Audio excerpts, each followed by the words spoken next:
Pastor Jeff. Morning, good evening. Good evening is what it is, ain't it? Have you begun Christmas shopping? I have. You have? I have, but only, I've done quite a bit, to be honest with you. Yeah, You've done quite a bit. I can't even lie. Can't even front. Yes, sir. I take it you haven't? I have not at all. Nothing. I have skimmed a few. We ask websites the same question every year, and every year your answer is the same. I haven't started. It is December 14th. I have technically 10 days. I'll go out on Christmas Eve. I don't care. What? But I will take advantage of, maybe in the morning or something like that, like bad weather Monday morning while the kids are in school and nobody's doing nothing. Yeah, I'll be the type. I'm the type of person that'll do that. That's a good time. So I've looked up a few things. This is so funny because somebody is about to spam me out of a sale because I saw something I wanted to get for a family member, went to the website, and now I have seen nothing but this item in my Facebook and in my email for a week straight. And just a million. And here's the funny thing about Christmas shopping and the shopping experience. There's a couple of things we could talk about the Christmas shopping and the shopping experience. Number one, the discounts are not what they once were. We talked about this a little while ago around the Black Friday. Black Friday is not Black Friday in the way it used to. Right. Number one. Number two, the short-term conveniences of the Amazon shipping and all of that has started to wane. And now they're telling you, almost like everybody else 20 years ago, if you don't order by the 10th or something, you're not going to get it. Right. Which that was my whole point of paying for Prime. Absolutely. Is that this fed my procrastination around Christmas time and I can still have 2-day shipping. And the third thing is the aggressiveness. If you do the Temu, the Shein, any of these famous, websites, there's places for your wives. You can get the bags. You can do all this kind of stuff. The aggressiveness of their approach, the constant text messages and emails, like I said, Facebook, it kind of sours you because you're not even searching anymore for what you want. They're like and then they have like all these little clever phrases and poems and whatever. I bet this deal isn't a stranger thing. You know what I mean? And it's like it's grating after a while. You know what I mean? Couple points on the points that you made. Yeah. First of all, I'm not looking for deals. When you got it like it. It's not. Sorry. No. Go ahead. Don't. You said what you said, Jeff. I just don't. You said what you said what you said, but I don't need these deals. It was Friday night. I don't need these deals. It was Friday night. Me and Tiffany went to Dollar General. She's like, well, you should just wait till Saturday because they give you like $20 off on Saturday. I'm like, I'm not waiting till Saturday to Jeff to was get like, $20. let me slap these gold coins on the counter and buy up this whole Dollar General. I don't need your discounts. I hope y'all listen to Steubenville when y'all annual meeting come up. I just think it's ridiculous to try to go through all that. I don't to get $20. To me. So then the second point is $20 ain't a lot of money to you. Yeah, it's a lot, but that's half a tank of gas, brother. But if I need milk tonight, I'm not gonna wait till tomorrow. I'm not talking about some necessity. You know what I mean? I get that. We already at Dollar General, so I'm gonna wait till tomorrow to come back and get all the stuff that I need that I can get right now. I'm here. It depends on what it is. The milk, yes. But if I'm looking at a 12-pack of Pepsi for $7.99, if I come back tomorrow, them joints are like $3 for $10. So you're just gonna be thirsty tonight? Water still exists. I don't get it. Water still exists. I can deny myself. So my second point is, I done most of Grayson's shopping on TikTok. I just order it, and it comes. You should have did most of Grayson's shopping at Dollar General. You don't know the difference. You should have signed up for the mission, but it was giving out good stuff. I got my baby some good stuff. I bet you did. Y'all hear in Steubenville? He got his baby some good stuff with no discount. Christian, I have not started on, and I don't know. I'm kind of mixed. I have mixed feelings because, you know, I love my grandkids, but they're all the way in Columbus. So it's like, I'm no suit for you? I mean, what do you? I'm just sending money. You know what I mean? I'm not really trying to buy gifts. I'm sending money, and Chas can do with it as she pleases, as long as does she want you to do that? Or is it meaningful to them that you thought of the kids in some unique gift that from Papa's heart? That's what I liked to do. But it's, you know. Well, you could do like one gift and then send money, you know, besides that. You know, it's like you got to call and you got to ask. And then they're going to tell you like 30 things that they want. And you got to go try to find the one thing. You know what I mean? It's all right. So let's plug into that a little bit too. Because and I started this with my wife. This was like a whole argument when we first got married. Okay. Because we know what it's like to circle stuff in the book, you know, like the Sears book and all of that. And of course, like it felt like your parents knew what you wanted and you would say it, you know. Right. But like literally telling people, I want that coat, give me that coat. Ooh, wow, I got this coat. Like I always hated that dynamic. And as the kids get older, of course, and even between adults, the element of surprise, like I don't like it. I have on multiple occasions, almost every year, surprised my wife with something that she did not expect, that she did not ask for. But I just thought, you know, asking around, like I just feel like, especially at the age that we're at, and kind of like the cynicism and the magic gone from a lot of it, like the least you could do is go out of your way to surprise each other. I am a firm believer that a surprise, you almost feel obligated to like the surprise. Well, I've been doing a lot of obligating over my life. You know what I'm saying? It's like, yeah, they. But I'm not talking like I surprised you with socks or something. Right, but I'm just saying, I mean, regardless of what it is, if you don't like it, you're not going to say you don't like it because you went out your way. You put thought, you put effort into this. So I'm not going to say I don't like it. Well, my surprises are always the bomb. My surprises are always the bomb. I'm not saying yours aren't. I'm just saying for her, at least, my surprises have always been, we're going to see Michelle Obama. You know what I mean? Right, like it was something she wasn't thinking about, but I knew she would appreciate. Now, I mean, if somebody like surprised me with an Android phone, if you dared to surprise me with a Samsung phone, well, then I get your point. I'm like, this what you want? Let me get what you want, because now I know that I know you want it. I got you. I got you. What you feel, Mike? You don't want to ask me because I'm a Scrooge when it comes to Christmas. You're a Scrooge when it comes to Christmas? So you want to ask me. I mean, I just think there's an element. I think that's the way you can bring some joy into it. And people need to learn.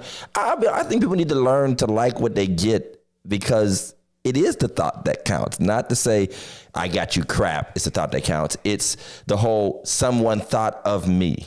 Right. Someone paid attention to who I am, what I like, what I do, what my style is, where I like to go, what my style of music is. You know, when we were coming up, like when, and let's talk about the fact that technology has taken so many gifts away. For instance, nobody will get music for Christmas anymore. Think about that. Nobody will get music for Christmas anymore. You can't buy them a CD. You can't buy them a CD or a record, or anything like that. Yeah, even a boombox, or you know what I mean. That's them stereos. I mean, that was half of Christmas for a lot of us. You know, you can't even do iTunes gift cards no more. No, you can't. No. Heck, you don't need a TV. You can just watch it on your phone. Watch it on your phone. I mean, but I'm just saying that's a perfect example. Is like, you know, Shamika was obviously a Michael Jackson fan, or even some of these R&B groups. Like her mama would know what she liked to listen to, and she was gonna get that SWV, you know, CD, right, and wear it out. It's like you can't even. So it's like you used to know what people liked, and you can't just get what you know is along the warehouse of what they like, because everything's so digitized and then so specific. The thought that counts stuff is gone. That is true. Somebody should open a store called The Thoughts That Count. The Thoughts That Count. Somebody should open a store called that. But I mean, you know a person likes candles, or you know a person, you know, whatever. Also, a lot of us are gearing more towards experiences. Some people take Christmas trips. And that's what I like. Concert tickets, you know, even if it's out later, plane tickets, or we've done that for our wives together a couple times, Valentine's Day stuff. We're gonna go to this. I think it was one Christmas we bought tickets to somewhere and it was a Valentine's Day concert or something, and it was kind of halfway whack. Hey, round trip tickets to Miami under $100 right now, just so you know. Listen, I already tried. Me and my wife should have been on a plane tonight. He has a week off. I was trying to get it out. I told you I was trying to get her to go, man. Tiffany would have been gone right now. I'm about to be gone. I'm about to be gone. Right Bye. now. Yeah, so I mean, it's the season, man. But it feels like the season. I know aging has something to do with it. The season has changed. I really don't want anything. You know, I don't. The stuff I want is too expensive anyway. Are you gonna buy me an iMac? I mean, what do you? For me, I just buy whatever I want when I want it. So I don't. Does it frustrate your family that you can buy whatever you want for yourself? Do they say that to you? Like, you buy what you want for yourself anyway? Because I hear that sometimes. Absolutely. Yeah. Absolutely. And it's the truth. If I want it, I'm going to go get it. I'm going to go get it. Regardless if. Randomly too. Right? Yeah. Randomly. Without telling you. I signed for this car, baby. Sorry. We got a second house. Sorry. That's just the way that's just the way it goes. But welcome to Religiously Incorrect, everybody. We're so glad that you have tuned in. I got a friend of mine that used George Foreman. Where are they selling used George Foreman grills? Garage sales, Goodwills. Used George Foreman grill. That was the joint though. The first came out. That should be a store. Used George Foreman grills. Buy, sell, trade. Your George Foreman grills. My God. Welcome to Religiously Incorrect. Before we move on, I did see your wife done the decorating. You look nice. She's got it together. Now, I did have to limit her on how many haunted Black Santas she could put in the room because she put so many at one point. I couldn't track them and I couldn't tell if any of them had moved overnight. Like, if there was only like 8 or 9 of them, then I could know where they were. But when it turned into like 20, I was like, now I don't even know if you're looking at me now. I don't know which one of y'all's eyes are moving while I'm half asleep. And so, you know, we made a little deal with that. But yeah, we got I went out of my way to buy a whole entire electric fireplace because I got tired of my real fireplace, which I have to get the damper fixed, and then the grill outside is still letting a little water in when it rains real bad. It was just a pain. And it smokes up the house. I never do it right anyway. It's just a pain. So I went ahead and just got electric one, and it fits right on there. So beautiful, like it's supposed to be there. How come the heater don't work? What? Wow. When I installed the heater in it, that mug turned on. It was like click, click. So now I got to email these Chinese people for like a week. I got to email, and the instructions are already bad enough. You know how the instructions be like in broken English, and you know they only have like one troubleshooting tip. Like, if it doesn't work, unplug it for 5 minutes and plug it back in. I emailed these people. If it doesn't work, it's broke. Right. And they give me the same whack tip that I had already told them I had done the tip. I'd already done that, already checked everything. So they're going to send me a new one, you know, but it's just a pain. Yeah. You know, this is a pain in the butt. Where'd you get it from? Amazon. And it was actually very nice. Very nice. It was comparable to what you can get at a Big Lots or Menards. Yeah. They're not that much different. They were very nice quality. It looked like, and they're all, here's the thing, back to the Amazon thing. It's all the same junk with these weird names on it. Like, there are no name brands anymore. Right. Mm-hmm. It's like a word, like a mixed word, like from Soul Train. They just put, and you can look up like the same phone charger, the same fireplace, the same Bluetooth, listed 6 different times with 6 different fake brand names on it. Wow. And so when I went back to look, you know, the replacement ones, it wasn't a Temu fireplace, but this is my point. Amazon is the new Temu. It is. Amazon and TikTok. I mean, Amazon, all of them. They have all gotten away because most of these brands want their own platforms. So Nike pulled almost all of its stuff, and all the real brands that you actually shop for pulled all their stuff. So now they just have all this knockoff stuff. I mean, Amazon is literally like online Big Lots now. It is. They have like these lower tier like TV brands like Westinghouse, Zenith. But you are right. I started the fireplace last night. Yeah, you said you was going to start it. It takes too like long. 15 minutes to get. I'm like, what? I was getting frustrated. Yeah. I'm like trying to blow it, to start it, and You gotta know what you're doing, man. And then the fire won't go out. Like I had these logs going one time, and I didn't even look at the package, and we had started it at like 10. Oh, yeah. And it was like a 5-hour log. My wife was like, "What?" Oh, you got the. I have the actual chimney. No, I have the chimney joint. The chimney, but it's gas. But I got logs Yeah, I ain't doing and the that. fire starters. And then the damper wasn't open one time, and all the smoke came in the house. We were made for this, man. We're city. I done that last year. Yeah, we're city people. I gotta show y'all. What's up, Rashad, man? It's good to see you again. I know you've been busy with school and all. You got to show us how to do it right. Yeah. I mean, if you want to. I mean, I gotta push buttons, turn the thing, light the candle. light the. That's too much. I was like, yeah, this is a whole lot. Yeah, that's way too much. That's way too much. Lot. But Y'all wouldn't survive out in the wilderness. no, we wouldn't. Halfway. We sure wouldn't. I mean, Lai said that tonight when we were coming home and it was all snow. He was like, "Yeah, let's go have an adventure in the woods." I was like, "You by yourself, Negro." Grayson been asking me to go out in the snow all week. Go out in the snow. Ain't gonna happen, Doc. Not doing I it. don't want you to get sick. That's an excuse. That's what you've been telling him. It's cold blooded. That's cold blooded. But yeah, I mean, that's the, that's the times that we're in. So, what special does your church have planned for Christmas? A Christmas play, program, pageant? Nah, we done all that last year. I ain't doing it this year. You're not doing this year? I ain't doing it this year.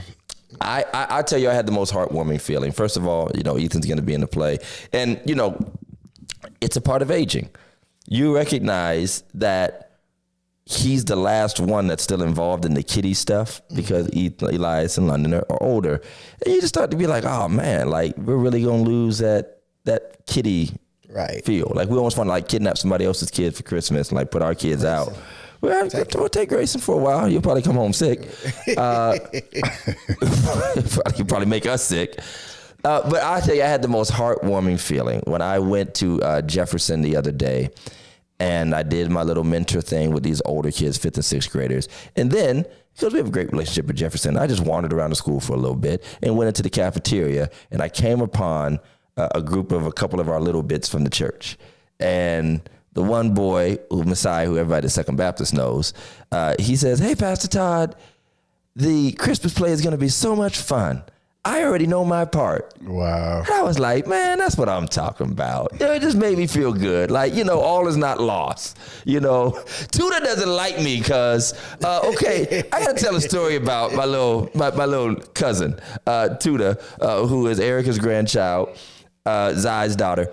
I blessed the baby. I've christened her. I've held her in my arms. I'm still ops to her. And now she goes to our preschool. And every time I go down there, all the other kids jump up and like, "Hey, Pastor." And she be like, "Oh." and she jumps in the arms of one of the teachers. But to hear those little kids say that they were excited about the Christmas play, I'm like, man, see, that's what it should be. That's why you got to bring your kids to church and let them get involved in those little things. Like, they need that. They desperately need that. These teens need that. Like, you used to have to go, and none of us wanted to be there. Let's be clear here. None of us wanted to be here. But I thought to myself, all the little friends that my son saw at the game on Friday, like, they were likely to see at least some of them on Sunday in church. That's how it used to be back in the day. Like, you were gonna see some of them. And thankfully, our church has some of that vibe, but I just wish it existed more. And, the Christmas speeches, the costumes that somebody's mom put together and pulling out the fake angel wings and the wigs. Our youth minister, whatever you want to call her, youth director, was out, had knee surgery and everything, and she's like, "Well, you want me to?" No, because I don't want it to be trash. You know what I mean? And that's the thing. If people don't understand, not do it. I think it's okay to take a year off of some of this stuff. I think as much as I want the kids to do it, it's okay to not try to do the exact same thing every year. It's okay. And that's funny because I made a joke about it last week because I've been teaching through some of the scenes from the Bible, Nativity, Advent, and I was talking about the inn. I said the innkeeper is always like the villain in our plays. And they're like, yo, you can't stay here. And we put like a little kid in a beard and like a little 5-year-old girl in a beard and tell people that they can't stay. And I'm like, what are we doing to these kids, man? I mean, your debit card is expired. Your debit You don't have enough frequent flyer miles to stay here. We don't take Discover. We should do a modern version of modern version of that. That would be cool. Yeah, you've been blacklisted. You tore up the last hotel. But yeah, I mean, so 'tis the season, man. You know, 'tis the season, and we want you all to enjoy your Christmas season. I keep saying it, I'll say it again. Don't stress yourself out. Bills will be coming on January 1st. They'll be there. They'll be waiting on you. Here right now. I ain't Merry Christmas. You know what I want under the Christmas tree? Because I love the commercial. And we did do it once, and I got like excited when I came home and saw it on the counter. Those Pizza Hut Christmas gift boxes, where you get the whole meal in a Christmas box. Oh Lord! What? Yeah, they have like a Christmas box with 2 pizzas, wings, pasta, breadsticks. That's what you want. That's what I want. If you want to put something under the tree, give me a Pizza Hut. It's decorated and everything like an actual gift. Dude, wings from a pizza spot are trash. They are trash. Bitch. They are trash. Robbery. Man. They are trash. They're microwaved. I told Tiffany I was going to wrap up the electric bill. I put bows on all the doors. Your electric pay. I was going to take a picture of the car. She's going to say, why you got a picture of the car? Because I just paid the car. I'm putting a bow on the thermostat. That's what I'm doing. On the faucet. I'm going to wrap up a picture of the whole grocery list. Yes. I'm about to wrap up that college tuition. Listen. Toilet paper. You know how much this mess costs? Man. I'm like, y'all ain't even got big backsides. What are y'all doing? What are y'all doing? Love you, Mother Reed. I'm sorry, love you, Mother Edmonds, Mother Irene Edmonds. Love you. God bless you. To all of you, y'all been with the show long enough. Let's go ahead and do Meme of the Week. Y'all know what time it is. It's time for Meme of the Week. We do a Meme of the Week or? Let's do Meme of the Week. Meme of the Week? Yeah, we'll switch it up today. Right. Meme of the Week. Meme of the Week. Welcome to Religiously Incorrect, ladies and gentlemen. Meme of the Week. Meme of the Week. We thank you. Send us your memes of the week. Meme of the Week. Meme of the Week. We are, these are all jokes. We are just playing. So today's meme is an offering, but it's not your typical offering meme. It's not your typical offering meme, but the person receiving the offering made an announcement, and apparently some of the staff, the pastor, the bishop there, did not know. It was not aware of the changes that had happened in our economy. And his face just tells it all. This is a pretty short meme, but I just thought it was hilarious. So take a look. So if you got to get a nickel, a dime, because you know they don't make pennies no more. They done shut the pennies down. And yeah, they done shut the government and shut it down. No more pennies. Nickel, dime, quarter, dollar, whatever. Get in this line and get something. It's like no more penny marches, no more penny loafers. No more penny loafers, yeah, penny loafers. I used to love a good pair of penny loafers. Boy. I mean, no more pennies in the fountain. I mean, what are we doing? I hate pennies too. I hate them. And who was giving pennies? Who was giving? Who was? Somebody was giving pennies. Well, never mind. Let's talk to Sister Rose about that.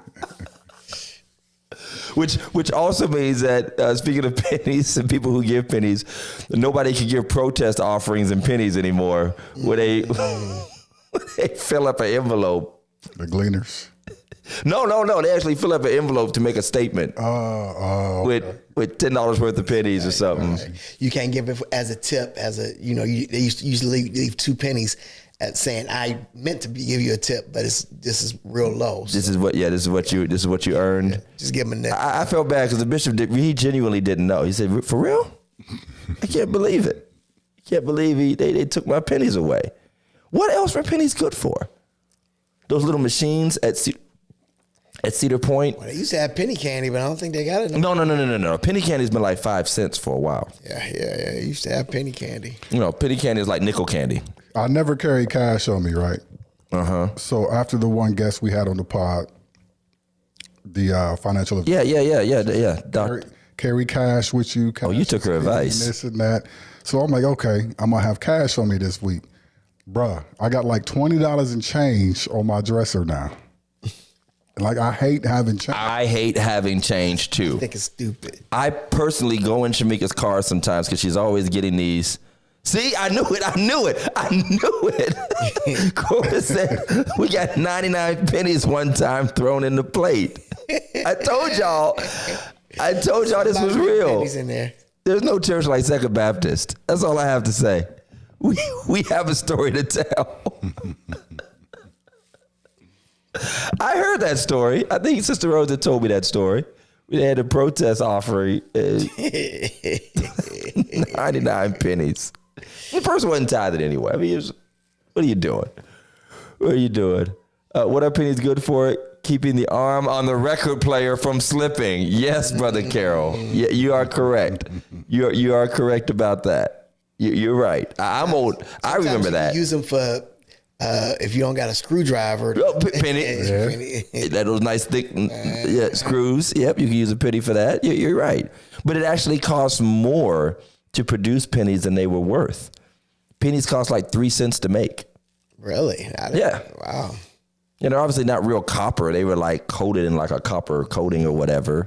And it was either that or Trump put his face on them or something. So we weren't going to do that. We're going to allow that to happen. So you have lots from your husband. And that's what I'm saying. You have to go into like an elderly person's bedroom and then find that big tub or remember we used to fill up those water jugs?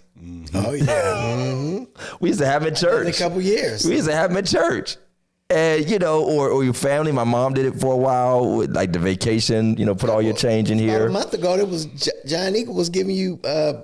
They would pay you for penny. They would give you like double debit cards or double. What do they want them for? What? Why can't we just go buy fives, nickels now? I mean, I don't understand why they just change the prices. But that penny adds up to millions upon millions and billions of dollars when you think of all the transactions that were $5.99 that they're either gonna make a penny off of billions of dollars worth of pennies off of people if they shoot it up, or they're gonna lose billions of dollars if they knock it down to $5.95. I guess we have a penny collector in the show, so I'm gonna back off here. Well, you were just as shocked as the bishop. Right. We want to move on to our next segment, which we call Continue on. Amen or Nah, which is a Christmas edition of Amen or Nah. And I must confess, this is one of my favorite internet preachers. And I've got a story. The most funny. He's definitely one of the funniest. He's one of my favorite internet preachers. I kind of have a love-hate relationship with him, but it's mostly love. It's mostly love because they just don't make them like this anymore. This is one pastor's take on Christmas and Christmas trees. Roll the film. This is in some of y'all church. That's right. Thank God for television. This is in some of y'all church. This is in some of y'all homes. That's right. Now, your pastor is telling you Jesus' birthday is coming on the 25th. Amen. Your pastor is a liar. Bible ain't never said Jesus was born December 25th. Not only is your pastor a liar, your mama. That's right. You talking about my mama? Your mama. Amen. Your daddy. Children, there is no Santa Claus. Your mama or your daddy bought them presents. There is no Santa Claus. There ain't no man 400 and 500 pounds coming down your chimney and live and talk about it. Not today. Stop lying. This is heathenism. Heathenism. This is paganism. That's right. This ain't got nothing to do with God. That's right. That's right. That's right. All right, so amen or nah? Nah. It's in his church now. Carolyn, but he's making a point. It don't matter. He's using it to make a point. Brought my mama into it. That's right. He brought your mama into it, Sister Martin. I mean, that's my thing. Okay, amen. We all know. Okay, a partial amen. If people are still aggressively promoting December 25th as Jesus' birthday, which who are the people who say this? I don't see nobody doing it. That's why I'm Who saying. That's says why I said this? no. Okay, so I guess I'm a You stop.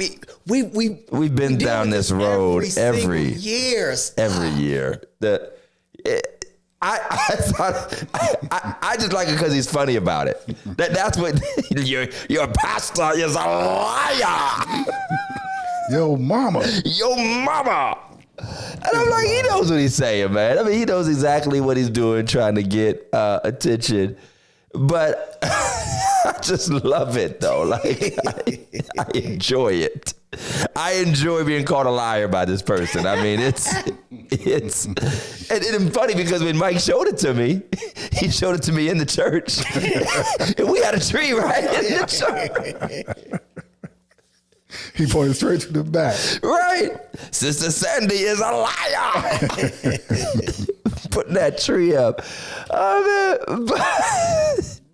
But I like that he stands 10 toes down on what he believes. You don't find that Definitely anymore. does that. He definitely stands 10 Some of toes these people, down. I really wonder how do they, how do you live? You can't do Easter. You can't do Christmas. You can't do Halloween.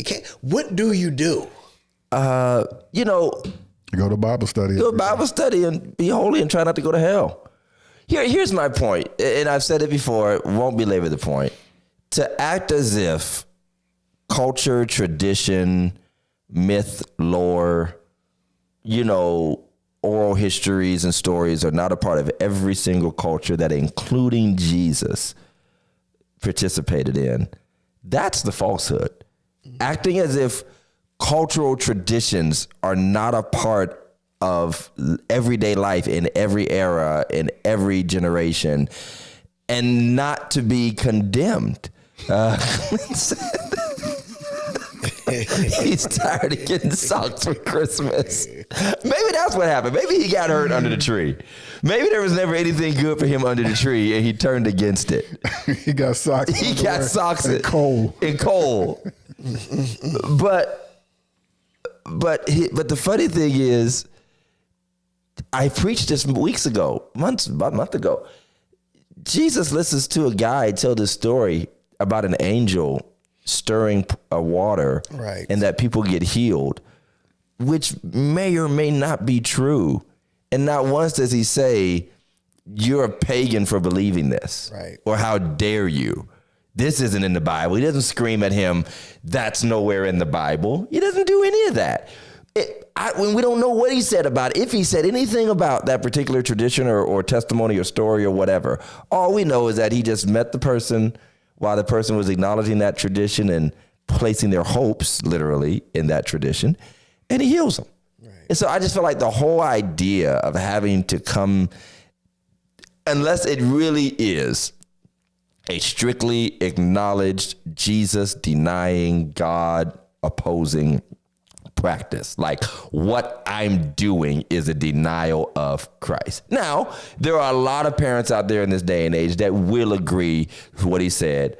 I bought these gifts, and you're not about to give no white man in a fat suit credit for what I worked for.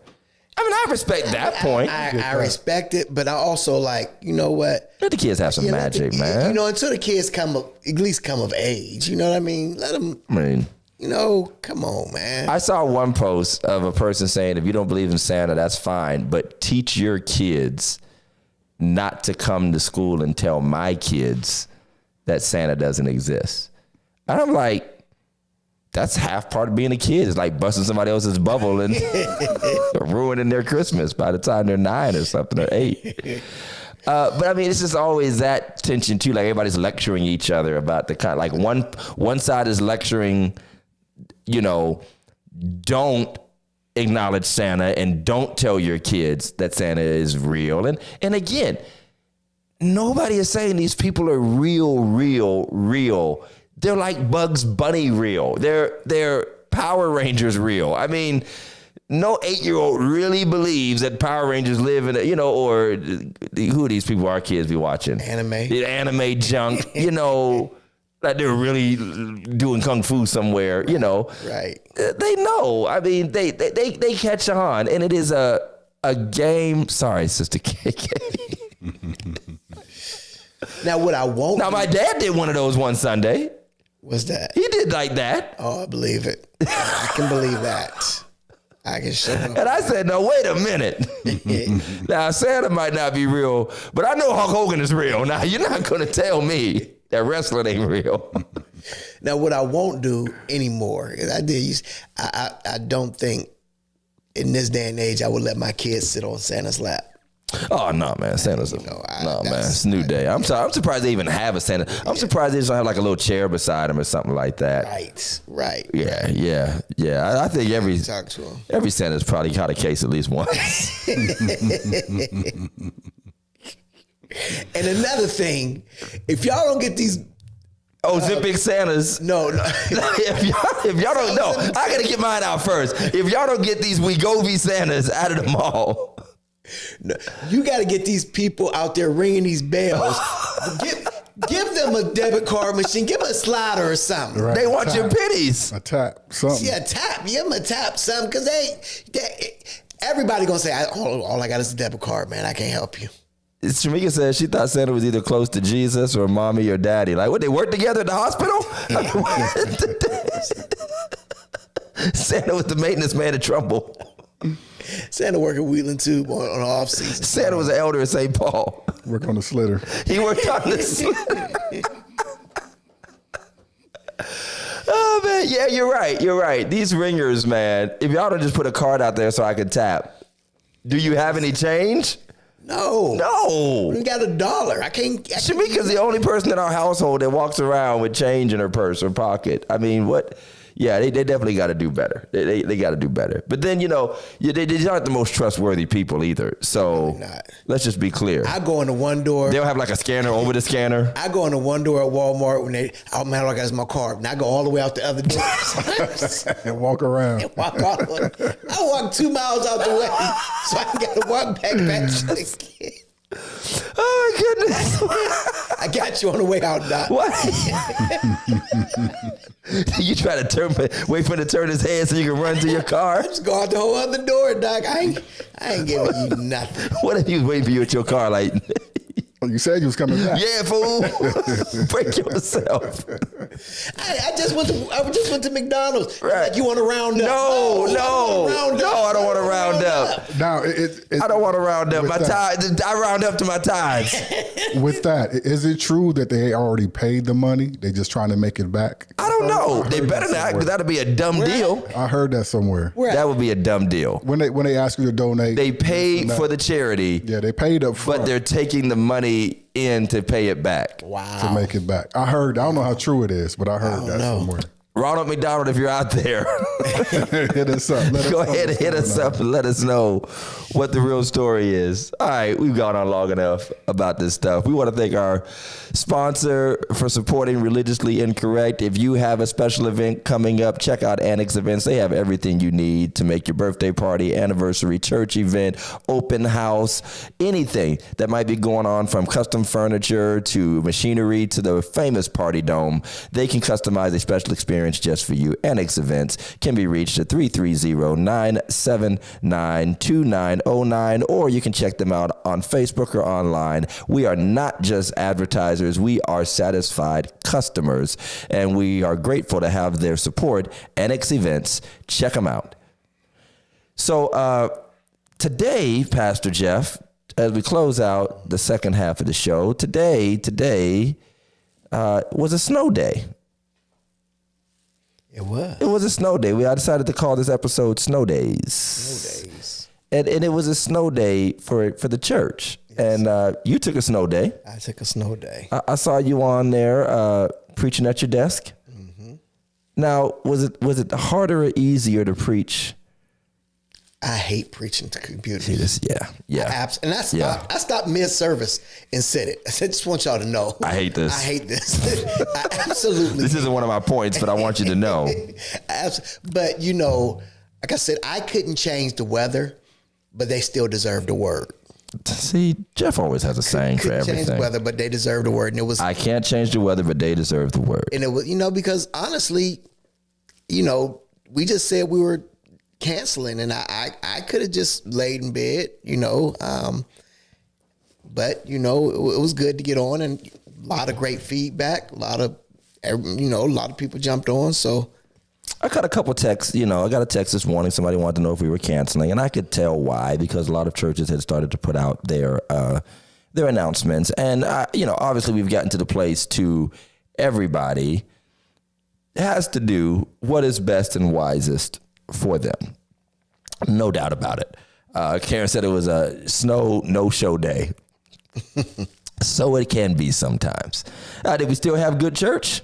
Yes, we did. Absolutely, we did. And I've often said that it is some of these off days, so to speak. And you know the feeling, and I know the feeling. You walk out there and you're like, oh man. Right. And it could be rain, it could be snow, it could be a holiday weekend, whatever. You could have known that half of your church all went to the same concert or event, and you're like, I ain't gonna make it, But whatever the case is, there often, if not almost all the time, there's like an extra special blessing. I don't know if we try harder, and then when you were raised like us, where in some of our circumstances, we know what it's like to not have a lot of people. It's not like I was raised. I would become Pastor Tatum. I would right. come. You could always with the floor. Yeah, I know you don't miss some snow days in Brooklyn, but because we were raised, and many of us cut our teeth in smaller congregations. Right. And I knew what it was like to have a small congregation in a big building. Like, I know what that was like growing up. I learned how to preach to a small congregation in a big building. I'm talking 15 people in a 600, 400, 500 seat auditorium. So I was used to it. So like, that doesn't stop our shine. Preachers are going to preach. We don't sandbag our sermons. We're not like, I'm going to save this good word for a big crowd. Like, we just go in. So, I mean, I believe that if anybody were to choose to have service, that service was going to be a blessing, and I think everybody who chooses to do or not do, again, it's to their own conviction, and they know their congregations too. Absolutely. Now, let's just be clear here. And I was going to have a show before we ran into this snow day. I was going to call it, streaming 5 years later, and talk a little bit about streaming. Right. And I kind of want to segue into that a little bit, but I first want to talk about how our sense of what we call emergency level weather has changed. Mm-hmm.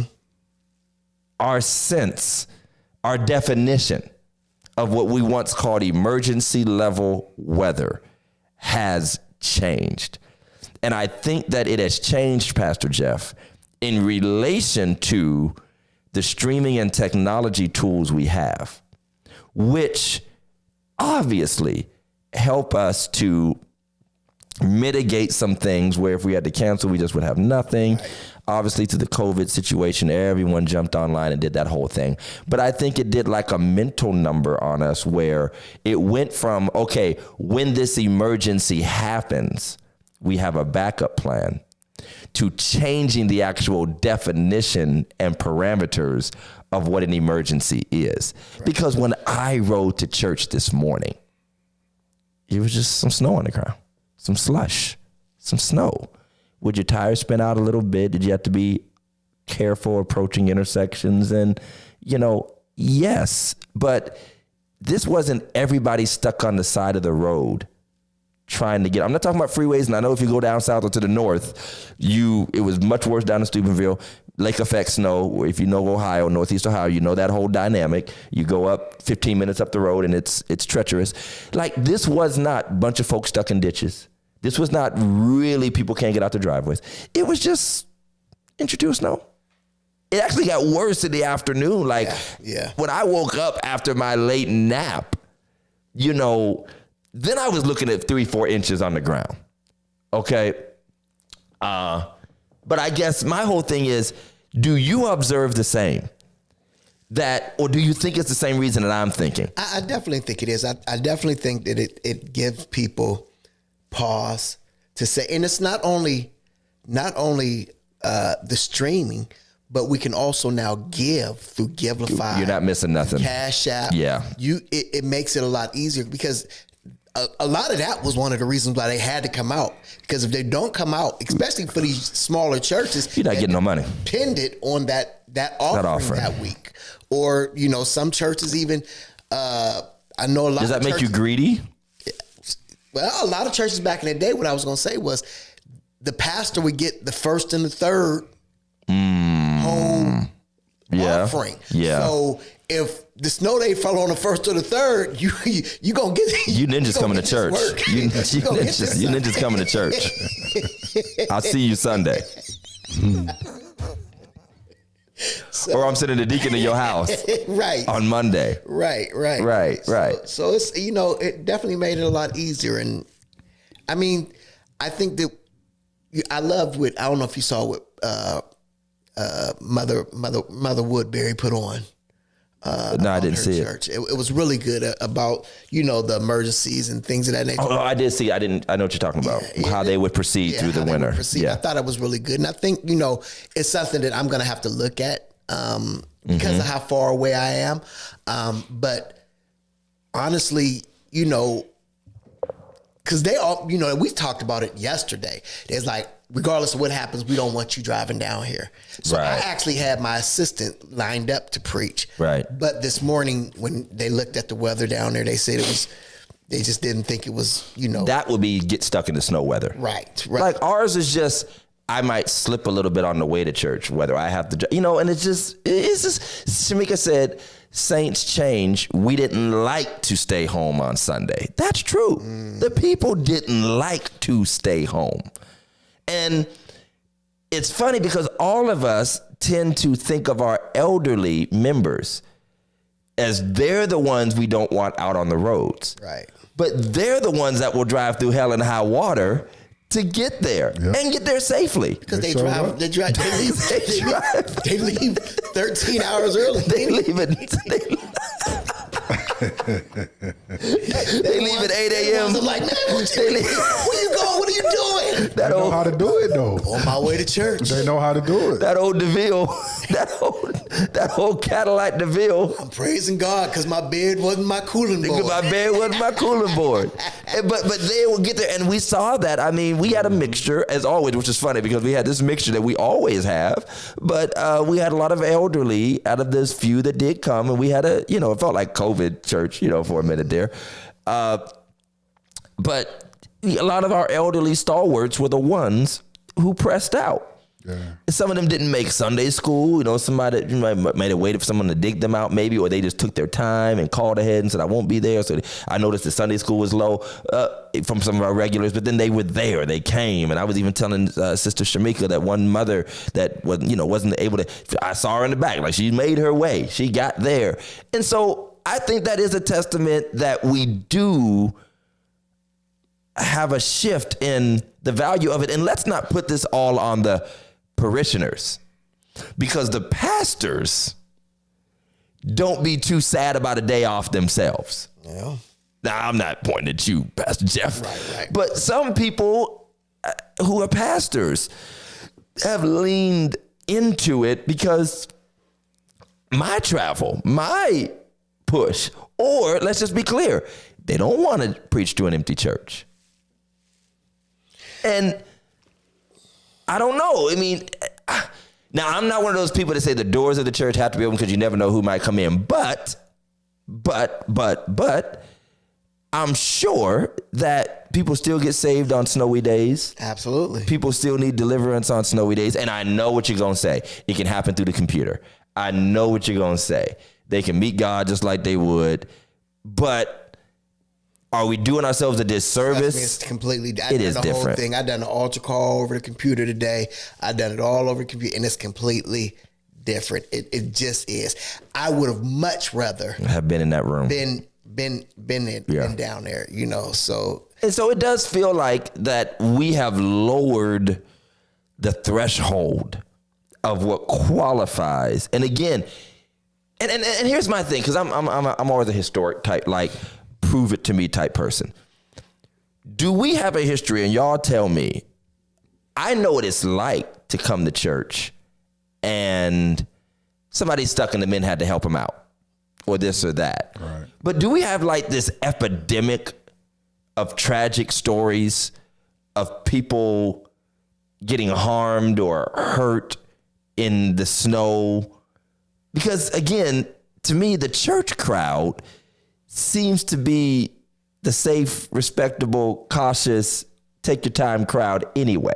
Right. You know what I mean? So one is Sunday morning, all right. It's Sunday morning, not much traffic. Right. So I just feel like we're basing this safety thing off of what? And I'm not trying to be callous. I know you care about the saints. I know you do. But it's not as if we don't have 100 years worth of history. And I'm trying to find out. And if there is some story, I'm not trying to, be light. If something terrible has happened to somebody on a snowy day and it haunts you, I get it. But I don't recall in my life of that being the main thing. And it's funny because I'll talk to Sister KK. You're a perfect example. You remember, we have people that have car troubles and accidents and things all year long. Right. Matter of fact, in the summertime when there's more traffic and more people out, people can blow a tire. People can just drive recklessly. We've had people in our own church. Sister KK had a car problem once years and years and years ago.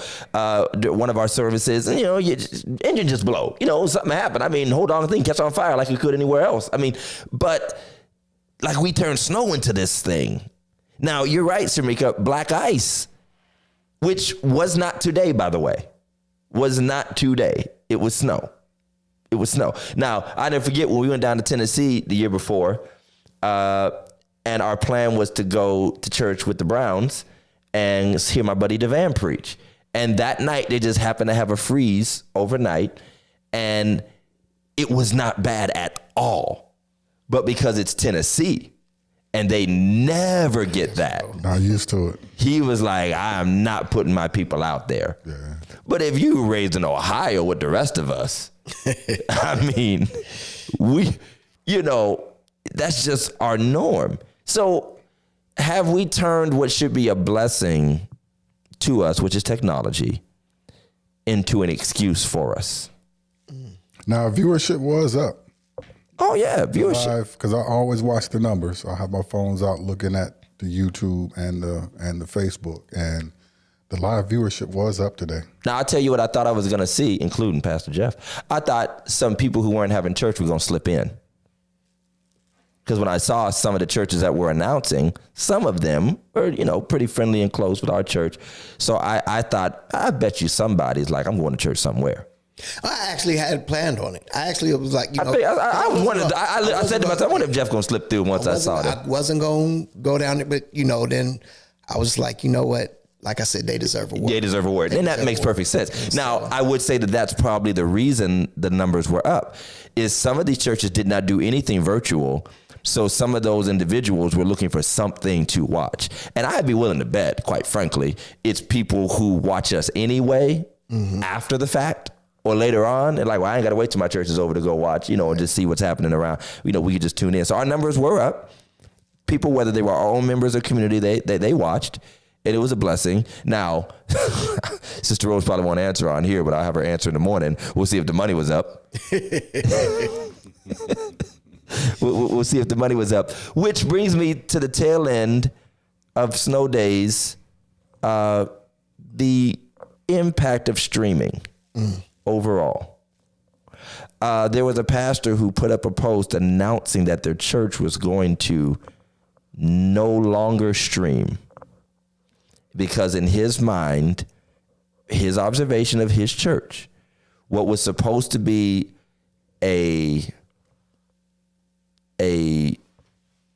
supplement and a blessing in a time of COVID, which is where he and many others really leaned into streaming, it turned into a substitute far beyond the need for it to be an in-person substitute.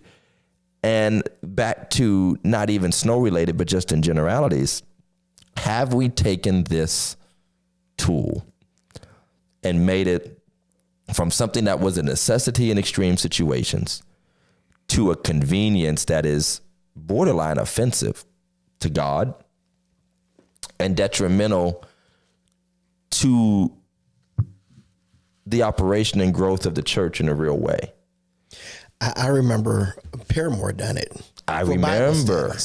And he said, I was there. He said, until our numbers in person get back to where they used to be, that's when he'll start the streaming back up. And I think, we have to weigh, first of all, is the streaming even worth streaming? Is the service even worth streaming? Oh, that's a whole nother conversation. That's the first thing I think we need to weigh. And then everybody don't need to be streaming anymore. Right. Everybody doesn't need to be streaming. But then, and you can say, you got certain members, but there are other ways to do that. YouTube is a way that, it's not just out there. You actually have to search it out. There's somebody has something that they literally, it's only there. You have to sign in. Well, you can do it. You can technically do it on Facebook if you only stream to your group. Yeah, that's what I mean. Yeah, you can technically do it on Facebook. You could stream just to the group that can be a closed group, or Zoom, or we'll send members the link if you're sick and shut in. I've seen that. I think the problem is a lot of people think, for whatever reason, and it hasn't worked since COVID, and it probably ain't gonna start working now, but for whatever reason, a lot of people believe that they're gonna get this mass of people watching their live and gonna come to church because of this live. And I'll tell you what, man, and this, I'm glad you brought that up, Pastor Jeff, because that has become the new preacher delusion. Right. Almost as much as we used to lie to each other at Red Lobster after church about how many folk we had in the service that Sunday. How many was you running? Oh man, 150. You had 72, including the children downstairs. And I've listened to it, and I don't mean no harm if any of our preachers pop in with a success story or a testimony service. Some of it's bunk. A lot of it's bunk. Yeah. There are real analytics, and I know somebody's going to talk about, I've seen them, and they all are watching for 45. No, they're not. No. No, they are not. Absolutely. There's 3,000 people watching 3 seconds, which means they swiped through. Yep. And half the time, I do it to people all the time.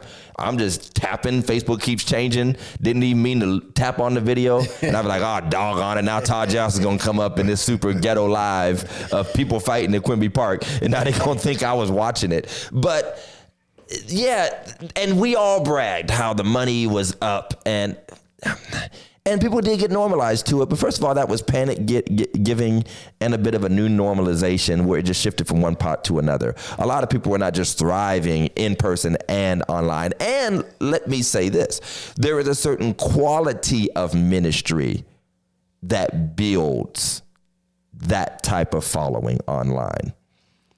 And there's a quality of ministry that thinks it does, and it doesn't. That thinks it does, and it doesn't. Wants to feel that it does, and it doesn't. And I think those individual churches would be better for not streaming. Maybe 25% of our churches need to be streaming. Does that make an excuse not go to church via streaming? That means less money. Yeah, it does mean less money. And And let's be clear, a lot of people, more than we'd like to think, who say, I tithe from home and I give from home, do not. Or substantially less than they would have given. Right. And, you know, that's a whole nother thing is a giving situation. But I agree with that pastor as much as he has observed his church. Right.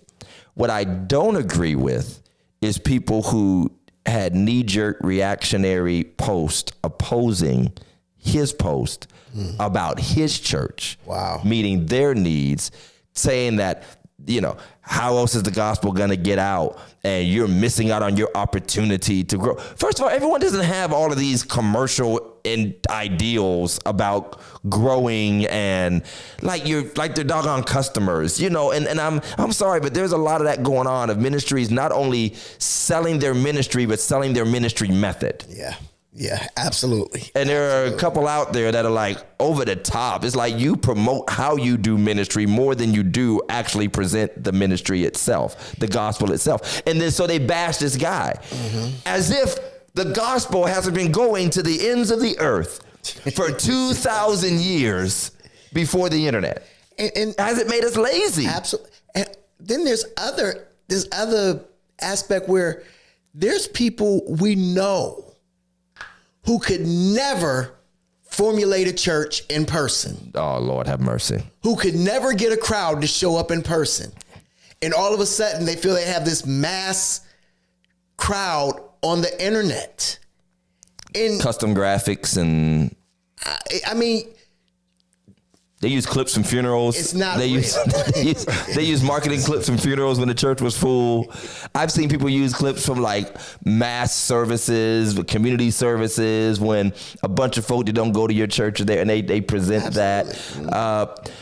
And again, I'm not trying to, I guess I am. We're talking how we're talking. We don't care. Be mad if you want to.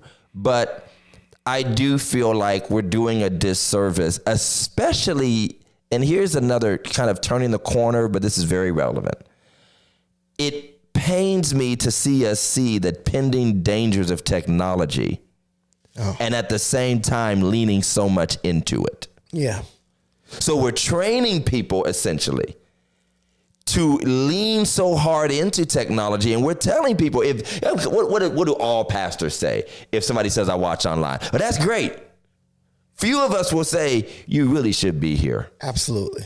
Because at the same time, we're preaching these sermons. Well, a mentor pastor of mine was preaching it today. I've been warning y'all about AI. I've been warning y'all about this, And I've said it before. All they have to do is flip a switch. That's it. And all these ministries and a lot of what we've built this mechanism on. And if you think people will instantly go back, you know, especially the people that came in this era and have always been on the periphery, and now they get to call themselves a part of the church on the fringes, because who's to tell them they're not? Right.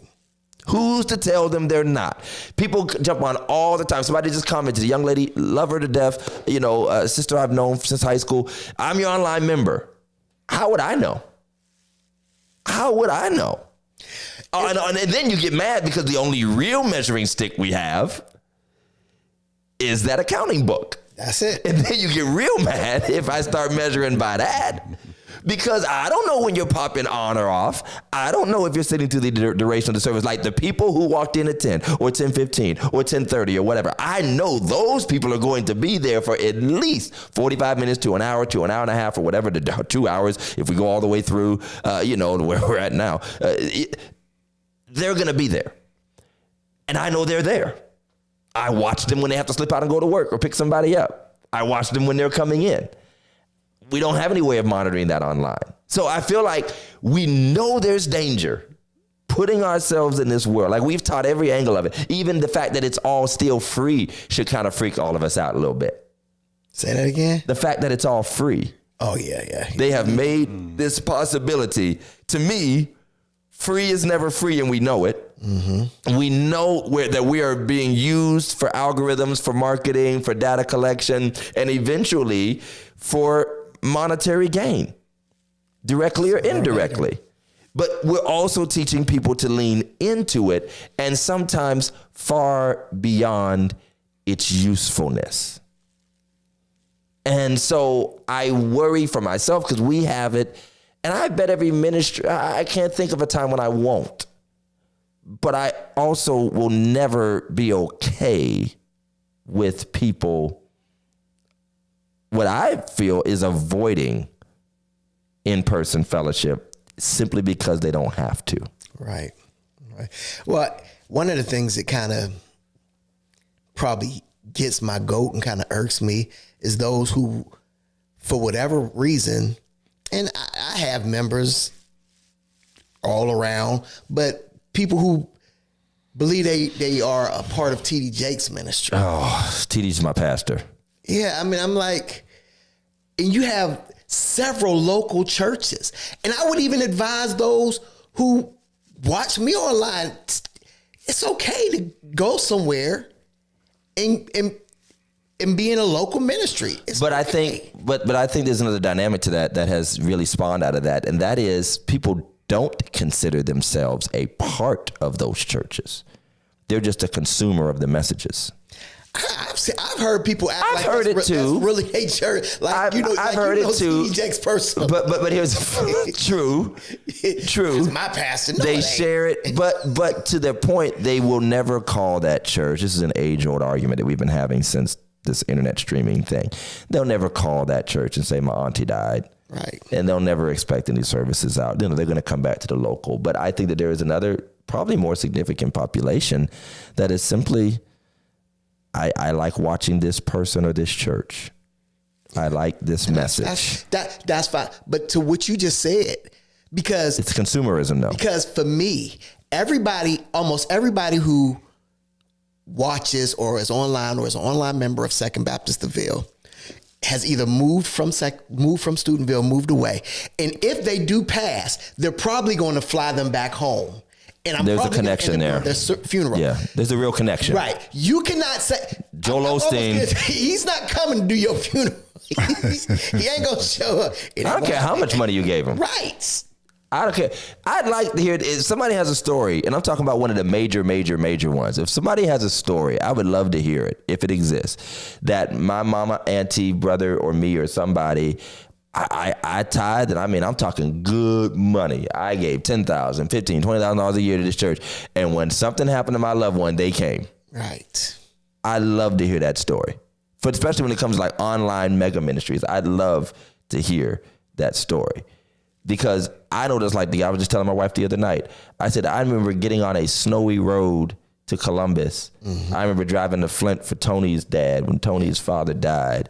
I went to Bowling Green this year because I love these people and I know these people. And sometimes it's not even the deceased I know the family. Right. And we're willing to make that drive on behalf of the family and be there with them.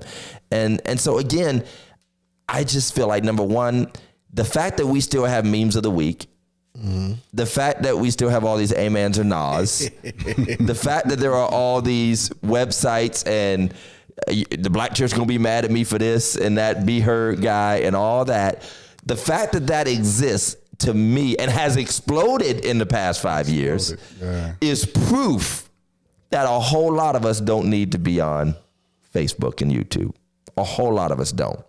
A whole lot of us don't. You could, and nothing would have changed about those core ministries if they weren't on. Who is really quitting a church because they don't stream? Right. Who is quitting a church? I know some people said, I started by watching y'all. But there's a certain quality of church that people start by watching. Let's be honest. Most of the time, there's a certain quality that already exists that, quite frankly, if they didn't start by watching me, they would have heard of me and came to hear me. And I don't mean to be funny, but I just mean anybody who is of quality preaching, quality ministry. If you live anywhere in the city and you were going to join our church, if streaming didn't exist, there's a good chance you would have made it here. Absolutely. Big Mike? I mean, do you think more people would come? I mean, you honestly think more people would come to church if it wasn't for the stream? Yes. Put it this way. You mean overall or to our specific churches? If everybody went offline and we're going to stay offline permanently, there'd be more people in church every week. I believe that. All right. I believe that. Because I know some people that they watch us while they're getting ready to go to their church. And I agree with that. But I've spoken on the danger of that. Like, how much church do you need to watch? To me, okay, here's a question. Is it offensive to church to treat it like background noise and a convenience exercise? Like, I would have just as easily put on some music or put on the news or just, does it take away from how we are valuing worship? Remember, going to church was an intentional act. You could only go to church, one church at a time. Well, I think it's dangerous to eat off everybody's table. I've said that a million times. I think it's extremely dangerous. Does it demean church to treat it like something you just tap into? And I don't know. Yeah, I don't know, man. Is that why Christianity, is that a part of why? Because we have sort of commercialized and commoditized ourselves so much. No other religion does this. Right. And we do it under the banner of evangelizing. And by the way, this evangelism, we're not doing it to anybody. We keep saying, okay, here's oh, that's you. We heard a little bump. We know if there's a mouse in here. We know what's going on. That's work calling. They can wait. Work can wait. Okay. Here's something I hear a lot of people say. Don't come offline. You can still reach people. We're reaching people. Here's the bothersome thing. This is the pastor in me and the people who really, really wants to get people saved. You as an individual do not reach people. Right. And you want this stream to reach people. Right. You've been a member of a church for 20 years and never invited a coworker to come. Never. And now you're leaning into the belief that being on someone's Facebook feed will reach them. And the funny thing is, some of the people we're reaching are people already know. Absolutely. So I just feel like it's turned things upside down in a few ways. And I think we have to really get this in our heads, man. We really have to look at it as we always talk. How many times have you heard there's a church on every corner? If there's a church on every corner and the church on every corner is streaming, how many do you understand on a Sunday morning when all you got to do is up and it's a million of them. It's too many. And they're bad. Let's be honest. A lot of it's bad.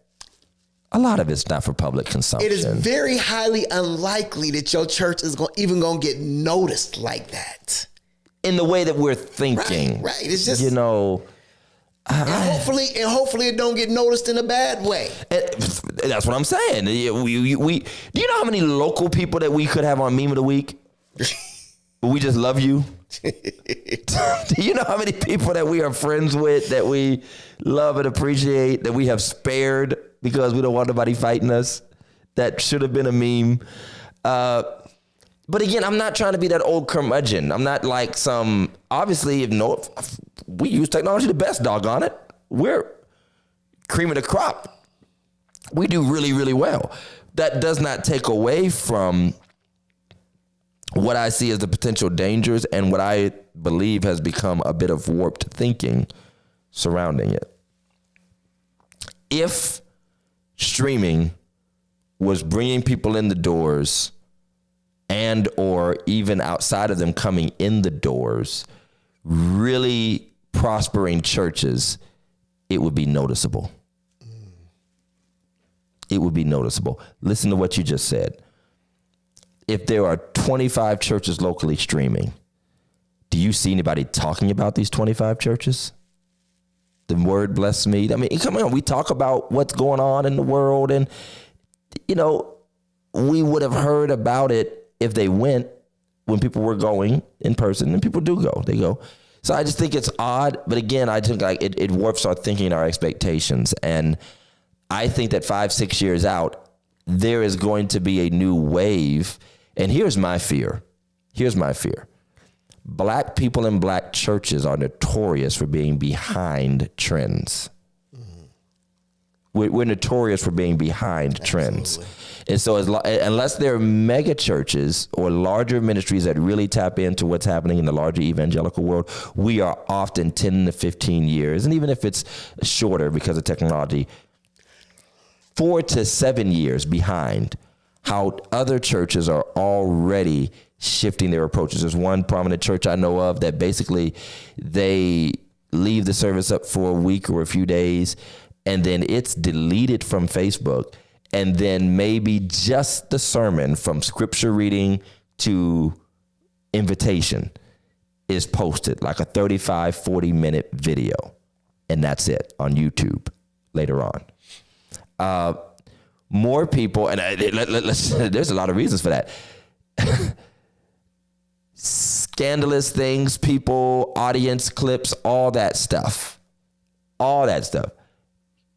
Like, people just want to take it down now and not leave it up, because 10 years from now, Mike could have done a shot at the altar of people praying, and somebody being charged with murder is in that shot. People see, or somebody got accused of a terrible crime or did something. But I think in some ways that's good too, because let's just be honest. Let's just be real honest. There are still a bunch of preachers taking other preachers' sermons. Yeah. There are spiritual plagiarism big time. going on. Big time. And especially if you are going through and just looking and you can see hear somebody it. You can hear really not really popular. You know what I mean? You could take that and use it as yourself, and nobody. Oh, you could tell they went to a conference that week. Right. You could tell they went to a conference that week. You could tell the whole sermon is different. Yep. Yeah, but I mean, but what difference does it make? You know what I mean? Like, it's in the ether. It's out there. It's like whispering. It's like floating away. Right. You took T.D. Jakes' sermon. He got 30,000 people at his church and preached it to your 10. And you use and they wouldn't know. They wouldn't know. Big John, you're absolutely right. It's so funny. I still have those tapes in my office from Dr. Hearn's day, and you're welcome to buy them for $4.99 a piece. No, I literally I'm trying to figure out, I feel so bad because I need to throw away my DVD duplicator I have in the office still. I finally threw away the supplies. I mean, I had the labels, I had the applicator, I had spools of blank DVDs. And I thought to myself, remember when this was the thing? I remember when I had my office staff fulfilling orders of DVDs. I had a whole printer system printing the custom labels with the sermon title on it. Some people used to have it in the back of the church and be typing it up real quick while they were doing it. Then them duplicators came out, them towers. You could do 7 at a time. It's in my office beside my microwave right now, with just stuff sitting on top of it. I wouldn't get rid of it though. You never. Why? It might come back. Everything seemed to be. You got record players, right? You got records right now. I can sell more records than I could DVDs right now. Pastor Johnson, live on vinyl. The classic sermons of Todd Johnson, side A and B. I think I just got a Christmas idea. But yeah, I'm not knocking it. It's not going away. But I'm concerned about where we're going. And I'm concerned that at any time it could be upended. That's my concern. And every time it rains, people will stay home. You know what? Here's my ending statement on this. Mike is doing too good of a job. If our stream stunk, more people would come to church. Mike. Start putting the camera upside down once in a while. Don't ask for a raise, Mike. Ask for a raise. Nah, Mike's like Jeff. He don't need no discounts. But I mean, I thank God for everybody who's trying to spread the word.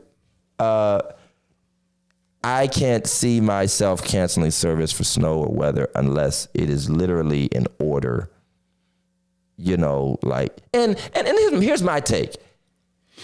People do still have common sense, don't they? If it's not good for you to be out, don't go out. Right. If you're sick and shouldn't be out, just don't. You know where to find us. I mean, I don't feel the need to cancel. I think some people do themselves a disservice by canceling too much. It's just me. It's just me. I know my kids are praying for a snow day tomorrow.